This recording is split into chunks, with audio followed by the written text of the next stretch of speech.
የፌዴራል መንግስት የኢትዮጵያ የባህር በር የማግኘት መብት ለማስከበር የሚያደርገው እንቅስቃሴ በተጀመረው ግለት እንዲቀጥል አቅጣጫ ማስቀመጡን አስታወቀ። ዓለም አቀፉ ማህበረሰብ ኢትዮጵያ በቀጠናው ሰላምና ደህንነትን ለማረጋገጥ የነበራትንና ያላትን ከፍተኛ ሚና እንደሚረዳ መንግስት ጥሪ አቅርቧል። የፌዴራል መንግስት ውሳኔ የተገለጸው የብሔራዊ ደህንነት ምክር ቤት ዛሬ ረቡዕ ሚያዝያ 1 ቀን 2017 ዓ.ም ያደረገውን ስብሰባ በተመለከተ ከጠቅላይ ሚኒስትር ጽህፈት ቤት በወጣው መግለጫ ላይ ነው። ጠቅላይ ሚኒስትር አብይ አህመድና የጦር ኃይሎች ጠቅላይ ኤታማዦር ፊልድ ማርሻል ብርሃኑ ጁላን ጨምሮ የፌዴራል መንግስት ከፍተኛ ኃላፊዎች በተገኙበት የተካሄደው ስብሰባ ሀገራዊ፣ ቀጠናዊ እና ዓለም አቀፋዊ ሁኔታዎች የተገመገሙበት እንደሆነ መግለጫው አስቀምጧል።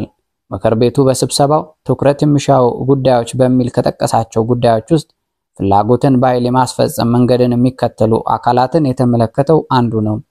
እነዚህ አካላት መልካቸው ይለያይ እንጂ በተለያዩ አካባቢዎች በውጭ ይገኛሉ ያለው የምክር ቤቱ መግለጫ ሴራ፣ ወጥመድ፣ ዝርፊያ፣ እገታ፣ ጭካኔ፣ ህገወጥ ንግድና ፍላጎት በኃይል ብቻ ማስፈጸም መለያቸው እንደሆነ ይገልጿል።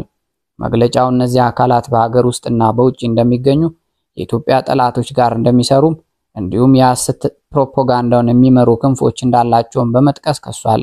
ምክር ቤቱ በጥልቀት ተመልክቷቸዋል የተባለው ሌላኛው ጉዳይ ከዓለም አቀፋዊና ቀጠናዊ ሁኔታዎች ጋር የተያያዘ ነው። የምክር ቤቱ መግለጫ እዚህ ጋር የተያያዙ ጉዳዮች በሀገሪቱ ላይ ሊያሳድሩ የሚችሉት ተጽዕኖ በዝርዝር ውይይት ማድረጉንም ያስረዳል። በኢትዮጵያ ላይ ተጽዕኖ ሊያሳድሩ የሚችሉ ከተባሉት ጉዳዮች መካከል የዓለም የኢኮኖሚ ሁኔታ፣ እየተከሰቱ ያሉ ውጥረቶች፣ የሽብር እንቅስቃሴዎች እንዲሁም እየታወኩ ያሉ ዓለም አቀፍ የንግድ መስመሮች እንደሚገኙበት አመላክቷል።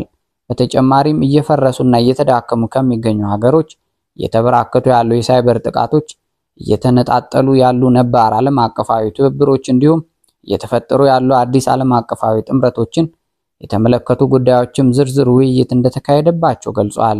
እየፈረሱና እየተዳከሙ የተባሉ ሀገሮች የትኞቹ እንደሆነ ግን መግለጫ ያለው ነገር የለም። በእነዚህ ጉዳዮች የተወያየው ምክር ቤቱ በተለያዩ ጉዳዮች ላይ አቅጣጫዎችን እንዳስቀመጠ መግለጫ ያስረዳል። ምክር ቤቱ አቅጣጫ ያስቀመጠበት አንዱ ጉዳይ በትጥቅ ትግል ላይ የሚገኙ ቡድኖችን የሚመለከት ነው። በተለያዩ አካባቢዎች የሚገኙ ችግሮችን በሰላማዊ መንገድ በፖለቲካዊ ውይይት ለመፍታት የተጀመረው እንቅስቃሴ ፍሬ እያፈራ መሆኑን የጠቀሰው መግለጫው ባህላዊ መንገዶችን ጨምሮ ሁሉንም አይነት ሰላማዊ መንገዶች መጠቀም ይህ ተግባር ይበልጥ ውጤታማ ለማድረግ እንደሚገባም ይገልጻል። ይሁን እንጂ የሰላም አማራጮችን ዘግተው ፍላጎታቸውን በኃይል ለማስፈጸም በሚንቀሳቀሱ ቡድኖች ላይ ሕግ የማስከበር ተግባርን አጠናክሮ መቀጠል እንደሚያስፈልግም ያስገነዝባል። ከኢትዮጵያ ጠላቶች ተልዕኮ እየተቀበሉ በሀገር ውስጥ ችግር ለመፍጠር የሚጥሩ አካላት ፈጽመው እስኪጠፉ ድረስ ሕግ የማስከበር የሰላም አማራጮችን ተግባራዊ እንደሚሆኑም ይገልጻል። የብሔራዊ ደህንነት ምክር ቤቱ መግለጫ የሀገሪቱን ዓለም አቀፋዊ ተሰሚነት የሚያሳድጉ ዲፕሎማሲያዊ ውጤቶች እየጨመሩ መምጣታቸውንም ይጠቅሳል። ይህንን ውጤት ያስገኙ ተግባራትን ይበልጥ በማስፋፋትና በማጠናከር የሀገሪቱን ብሔራዊ ጥቅም በዓለም አቀፍ ደረጃ ማስከበር ተገቢ እንደሆነ መግለጫ ያትታል። ምክር ቤቱ በስብሰባው ላይ ከዚህ በተያያዘ የሰጠው አቅጣጫ የኢትዮጵያ የባህር በር የማግኘት ጥያቄ የተመለከተ ነው።